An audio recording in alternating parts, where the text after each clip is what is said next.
received this blocking board as a gift from the seller. I want to go ahead and give you a video that tells you all about it and my thoughts. Here's a sample of one piece that has been blocked and the other piece that has not. You can see the difference that it makes. It makes it nice and flat. So today we're going to take a look at this blocking board that measures 11 by 8 by 11 by 8 inches. This blocking board has 23 holes per row, and there are 529 total holes on the entire board. That's a lot.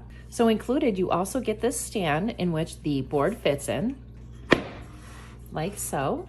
And then you also get 20 pins. These pins fit perfectly in the little tray right here. Now let's go ahead and take a look at how to block a project. Now here is the first blocked piece. What's nice about these tall pins is that you can layer your pieces on top and you can get double duty out of your board, so you don't have to just cover the surface area. You can also add layers to your pins. I'll show you how that looks.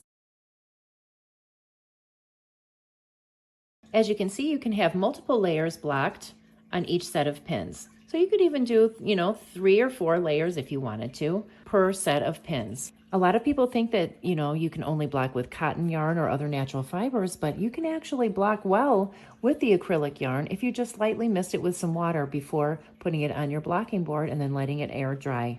I'm very impressed with this blocking board. I think it works great, and I think you'll like it too.